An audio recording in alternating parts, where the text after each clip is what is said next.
ہمارے حضرت والا حضرت مولانا مسیح اللہ خان صاحب قدس اللہ تعالیٰ سرہ حضرت حکیم الامت لوگوں کو جو پریشانی لاحق ہے وہ یہ ہے کہ لوگ یا تو ماضی کی فکر میں پڑے رہتے ہیں کہ ماضی میں مجھ سے کیا ہوا، کیا غلطیاں ہوئیں، کیا گناہ ہوئے، ان کی فکر میں پڑے رہتے ہیں، مایوس ہو جاتا ہے اور آگے کے لیے سوچتا ہے کہ اللہ میں آئندہ کیسے ان گناہوں سے نجات پاؤں گا اور کس طرح میں اللہ تعالیٰ کے سامنے پیش ہوں گا، مستقبل کی فکر میں پڑا رہتا ہے۔ تو حضرت فرماتے ہیں یہ بہت بڑی غلط بات ہے کہ آدمی ماضی اور مستقبل میں گم رہے۔ بن کر آپ کی بارگاہ میں حاضر ہوں، ماضی میں مجھ سے اتنی غلطیاں ہوئی ہیں، اے اللہ اپنے فضل و کرم سے مجھے معاف فرما دے۔ یہ ایک مطلب ماضی کے بارے میں تو بس اتنا کر کے فارغ ہو جائے، اور اگر سچے دل سے یہ کام کیا تو انشاءاللہ سب معاف ہو جائے گا، سارے ماضی پر خط تنسیخ پھر جائے گا۔ اللہ تبارک و تعالیٰ کی رحمت ایسی ہے کہ التائب من الذنب کمن لا ذنب لہ، گناہ سے توبہ کرنے والا ایسا ہو جاتا ہے جیسے کہ اس نے گناہ کبھی کیا ہی نہیں تھا۔ تو ماضی کا قصہ کیوں روتے پھرتے ہو کہ ماضی میں مجھ سے یہ ہو گیا، ماضی میں مجھ سے یہ ہو گیا؟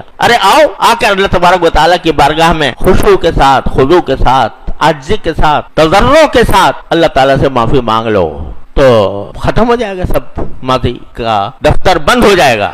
اور حال کو درست کر لو، یعنی اس وقت جو وقت گزر رہا ہے، اس وقت مجھ سے شریعت کا، سنت کا کیا مطالبہ ہے وہ درست کر لوں، جو مجھ پر فرائض ہیں وہ ادا کروں، جو محرمات ہیں، ناجائز کام ہیں، ان سے حال میں رک جاؤں۔ تھانوی علیہ فرماتے ہیں کہ یہ بہت غلط بات ہے کہ آدمی کسی گناہ سے توبہ کرے اور توبہ کرنے کے بعد پھر یاد آتا رہے کہ ہائے مجھ سے یہ ہو گیا تھا، ہائے مجھ سے یہ ہو گیا تھا۔ ارے کیوں؟ جب اپنے معاملہ تم نے اللہ تعالیٰ کے حضور حاضر ہو کر توبہ کر کے استغفار کر کے صاف کر لیا، اب فضول کیوں ماضی کی طرف جاتے ہو؟ کیوں یاد کرتے ہو کہ مجھ سے فلاں وقت کیا گناہ ہوا تھا؟ مت یاد کرو۔ ہاں، جس کام کی تلافی ذمہ ہے تمہارے وہ حال میں پوری کر لو۔